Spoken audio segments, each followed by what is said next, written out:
იყო და არა იყო რა. თქვენ მესამე კლასელები ხართ? აი წარმოიდგინეთ რომ ესენი არიან მესამე კლასელი ბავშვები. ამ გოგონას ქვია ელენე. ელენე ხართ რომელიმე? აი როგორ არა. ჩვენ ყველანი ერთნი არა ვართ. ამ გოგონას ქვია ელენე. ეს ერთი გუნდია. და ესენი დადიან სიმღერაზე. და ეხლა ამ კონკრეტულ შემთხვევაში მიდიან კონცერტზე, მაინც თან წავიკითხო.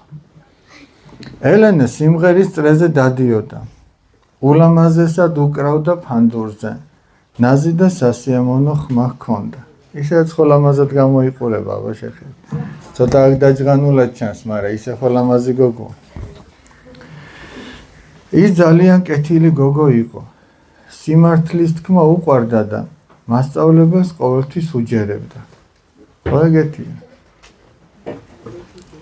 როცა სკოლიდან მათი გუნდი სიმღერის ფესტივალზე უნდა წასულიყო, ატენის ხეობაში. ხო იცით ატენის ხეობა? ყველა სიხარული და იმედით შეხურებდა ელენეს, როგორც მთავარ შემსრულებელს. მაგრამ ეხლა ეს ვიღაც რომ მთავარი შემსრულებელია, სხვებში რაღაც უარყოფით რაღაცეებს იწევს ხოლმე. მაგალითად რას? შურს. ჩვენი ელენე ნამდვილ კონცერტს მოაწყობს, ამბობდა მასწავლებელი. მაგრამ სამ გოგონას, ნინოს, თამარს და სალომეს გულში შური ჩაუსახლდათ. ანუ შური არის რა? როდესაც არა, შურისძიება კიდე სხვა რამე. შურისძიება იცი რა არის? ვინმე რო შენ კალამს გაგიტეხავს და შენც რო გაუტეხავ რაღაცას. შური არის სხვა რომ კალამს იყიდის და რო უხარია და შენ რო წინს და მწუხარებ. ანუ სხვას რო რაღაც სიკეთე აქვს, სიხარული აქვს და ეგ რო გამწუხრებს. ეგ არის შური. და წმინდა მამები ასეთ რამეს ამბობენ, რომ როგორც ჟანგი ჭამს რკინას, ხო გინახია დაჟანგებული რკინა, ჟანგისგან შეჭმული რკინა. აი წმინდა იოანე ოქროპირე ასეთ რამეს ამბობს, როგორც ჟანგი ჭამს რკინას, ისე შური ჭამს ადამიანს. წარმოიდგინეთ. ესეთი ცუდი რამე. თვითონაც ცდილობდნენ სიმღერას, მაგრამ ელენესნაირად ვერავის გამოსდიოდა. დადგა ფესტივალზე წასვლის დღე. დილა თბილი და ამავე დროს მღელვარე იყო, რადგან ბავშვები განიცდიდნენ. ავტობუსში ზოგი თამაშობდა, ზოგი ყურსასმენებით რაღაცას უსმენდა, ზოგი ერთმანეთში ლაპარაკობდა. ელენე კი, როგორც ჩანს, ამას პასუხისმგებლობის გრძნობა ჰქონდა, სხვებზე უფრო მეტად და იჯდა და თავისთვის ღიღინებდა, აკორდებს იმეორებდა, რომ კონცერტზე სათანადოდ გამოსულიყო. ვიღაცამ ნინიმ ჩურჩულით უთხრა თამარს, ეს გოგონები ჩურჩულებენ. ეხლა მაგას თუ ვინმე ერთი სიმი გადაუჭრავ, მერე ნახოთ როგორ გამოვა ერთი კონცერტზე. ეხლა ხო ერთი შეხედვით, რამხელა უბედურებაა თვითონ ეგ ჩურჩული და ლაპარაკიც კი მაგ თემაზე ჩურჩული. თორე ეხლა შეიძლება დაიჩურჩულო და უთხრას ერთმა მეორეს რაღაცა, მაგრამ ხო ერთი გუნდია. მაგრამ თურმე იქაც შეიძლება ეშმაკმა მოახერხოს და გულში შური აღუძრას ადამიანს. ის კი არა, კაინი და აბელი ძმები იყვნენ. და კაინმა ესე იგი თავისი ძმა მოკლა აბელი, ხო მართალია. აი მამამთავარი იაკობი იყო და 13 შვილი ყავდა, 12 ვაჟი. ამ 12 ვაჟიდან ერთი იყო იოსები. იოსებიც ესეთი მამის დამჯერი და კეთილი ბიჭი იყო. ერთხელ იოსებმა ასეთი სიზმარი ნახა, რომ თითქოს მინდორში იყვნენ და ძნებს აგროვებდნენ. და თქვენმა ძნებმა თავის ძმებს ეუბნო, ჩემ ძნას თავი დაუკრესო, ანუ თავი დაუხარესო და ახლა ძმები შურით აღვისდნენ. როგორო? ჩვენო, ესე იგი რას ნიშნავს, რომ შენ თაყვანი უნდა გცეთო? ასევე კიდე ნახა სიზმარი, რომ მზემ, მთარემ და ვარსკვლავებმა თავი დაუხარეს და ესე იგი რა მშობლებმაც შენ თაყვანი უნდა გცეთო? შენ უნდა მოგემსახუროთო და მოკლედ შეიძულეს თავისი ძმებმა იოსები შეიძულეს და ერთხელ, როდესაც იოსები მამამ გაგზავნა, იაკობმა გაგზავნა თავის ძმებთან, რომელიც სხვას მწყემსავდნენ, იოსები მივიდა მათთან და ძმებმა გადაწყვიტეს რომ მოდიო მოვკლათ. თავისი პატარა ძმა წარმოგიდგენიათ, ანუ აქ რა გასაკვირია ამათ თუ სინის გადაჭრა მოინდომეს, არა ერთი სიმისა, იმათ მისი მოკლა მოინდომეს. მაგრამ უფროსმა რუბენმა თქვა რომ მოდიო რა ხელს მოგცემ სამისი მოკლავ. აი დამშრალი ჭარიო და ჩავაგდოთო შიგო და მე ფიქრობდა რომ ამოიყვანდა და ჩუმად გააპარებდა თავის ძმას გადაარჩენდა. ეს ცოტა გონიერი ჩანდა სხვებთან შედარებით.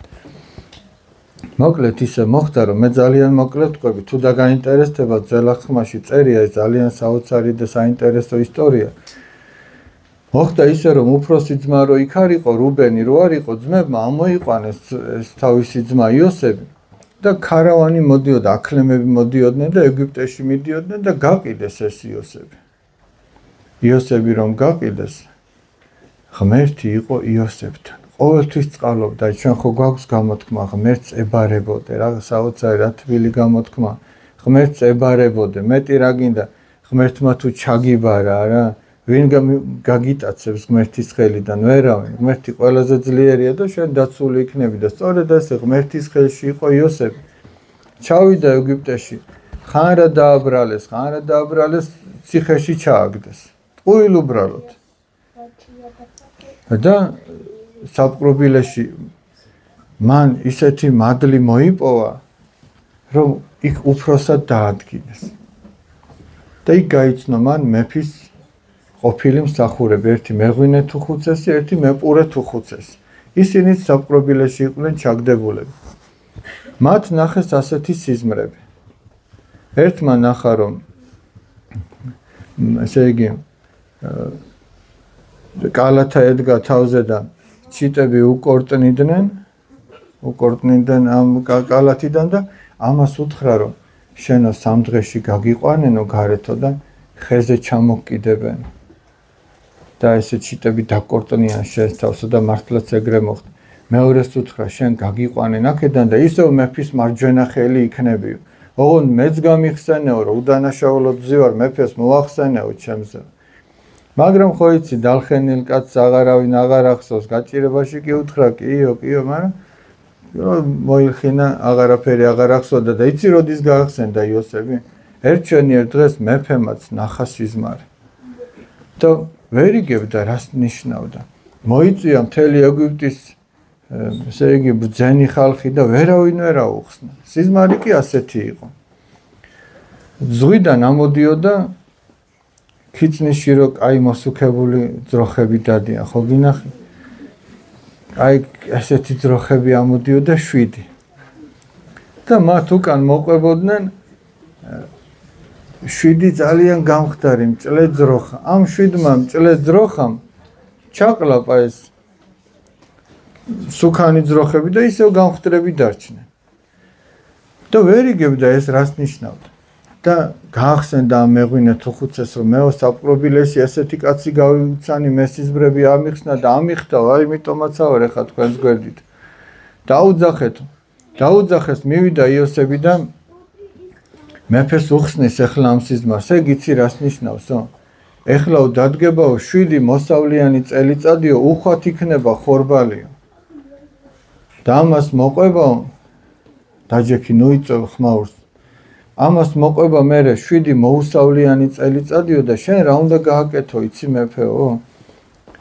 უნდა გადაანაწილო ხორბლის მარაგი ისე რომ არც მშიერი არ დატოო ხალხი მოსავლიანი წელიწადის დროს და თან მარაგი ქონდეს, როცა შიმშილობა დაიწყება, შენ ეს გამოყვებოდა.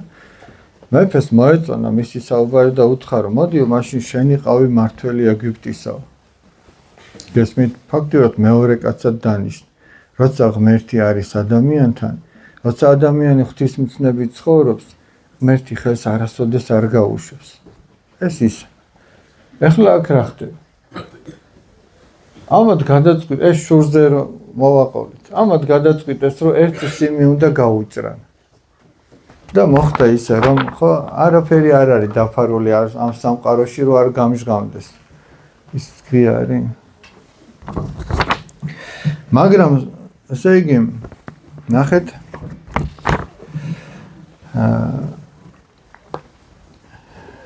მიუხედავად იმისა რომ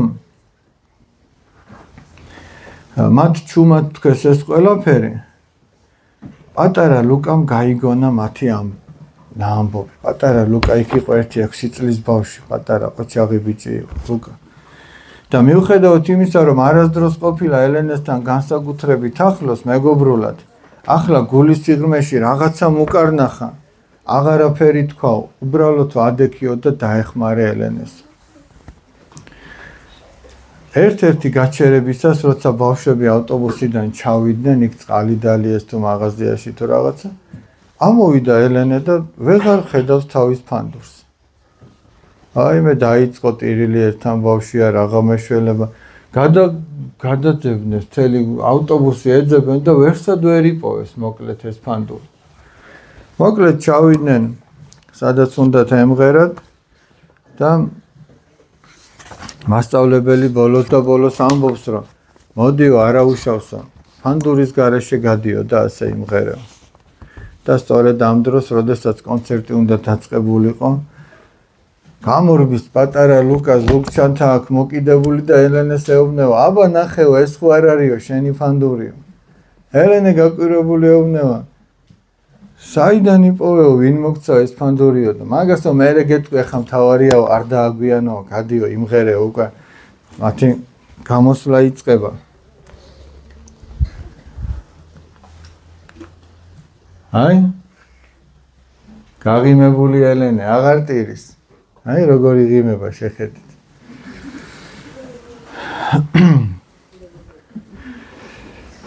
სამი გოგონა კი ჩუმად ის სამი გოგონა ხო გახსოვთ ნინო, თამარი და სალომე. სამი გოგონა კი ჩუმად დაბლა დახრილი თვალებით იდგა და როცა კონცერტი დასრულდა და ყველა სიხარული და ემოცია ჰქონდა, ლუკა მივიდა ამ სამ გოგონასთან და ასეთ რამეს ეუბნება. ჩუმად ეუბნება, რომ არავის არ გაეგონა. ელენეს ცრემლების ყურება თქვენ რა შეგმატებდათ? მართლაც რო დავფიქრდეთ. ელენე თუ იტირებდა იმის გამო, რომ ფანდური გაუფუჭდა, რა შემატებდა მათი? აი შური ეგეთი რამეა, რომ შენ რო ავნო ისეთ ადამიანს, ვისიც გშურს, შენ არაფერი არ გემატება. რა შეგმატებდათ? ნახეთ რა საოცარ ამას ეუბნება. ყველას აქვს ღვთისგან მიცემული ისეთი რამ, რითიც შეუძლია რომ წარმატებული იყოს და გაიხაროს. ანუ შენ თუ გშურს იმის გამო, რომ სხვას რაღაცა ნიჭი აქვს, შენ უნდა დააკვირდეს შენს თავს, შენც გაქვს რაღაცა ნიჭი. გესმის, შენ შეგიძლია იმ ნიჭით განვითარდე და შენ წარმატებული იყო. ამაზე იფიქრეთო და იმედიანად იყავითო. პატარა ლუკა არიგებს თავისზე უფროსებს. მათ სახეებზე სირცხვილი გამოეხატათ. ვერ წარმოედგინათ თუ ლუკა მათ საუბარს გაიგებდა. ჩვენ ზოგჯერ გონია რომ ჩუმად რაღაცას ვამბობთ, მაგრამ ის საბოლოო ჯამში ღვთის წინაშეც არ დაიკარგება არც ერთი სიტყვა. იმიტომაც უფალი ამბობს, სიტყვათა შენთაგან განმართლდე და სიტყვათა შენთაგან დაისაჯო. შენი სიტყვები ან გაგამართლებს საბოლოო ჯამში, ან გამტყუნდება. და ბოლოს წერია საოცარი რაღაც. ლუკას არც ელენესთვის და არც სხვისთვის არ უთქვამს მომხდარის შესახებ. საიდან მოხდა მის ხელში ფანდური? როგორ გადაარჩინა? არც ის არ უთქვამს რომ ლუკამ გადაარჩინა ელენე. ხო ლუკამ რა მოხდა თქვენი აზრით? შენ რო ლუკას ადგილზე ყოფილიყავი, რა სიზავდი? აბა შენ რა სიზავდი? აი გაიგონე რომ ეგეთი რამე ხდება. ფანდურს ავიღებდი და კონცერტის დაწყების დროს მიწევდი. მე მგონი ეს არის ლუკა, რაღაცა გავს ცოტა, ხო? აბა ლუკა ხა? აჰა. ლუკამაც ეგ გააკეთა, ფანდური დამალა. სად დამალა კაცმა არ იცის. არ ამბობს. მოგითხარით არ ამბობს. მაგრამ ერთი ის რომ დაეხმარა და მეორე ის რომ არ უთხრა არც ელენეს, არც ხვებს რომ ისინი ასეთ რამეს აპირებდნენ. ეგ ორი ძალიან დიდი ღირსება, ერთი რომ გადაარჩინა დაეხმარა. მეორე რომ არ დააბეზღა. ეგ ძალიან დიდი ღირსებაა ადამიანის. ეხლა რომ გამოსულიყო და ეთქვა, მასწავლებელო, იცით ეს ბავშვები რევს აპირებენ? აი ხო გაფუჭდებოდა ყველაფერი. ლუკამ ამითი შეძლო რომ ესე იგი ამ საყვარელი გოგონას და იმ სამი ბავშვის ურთიერთობაც არ გაფუჭებული.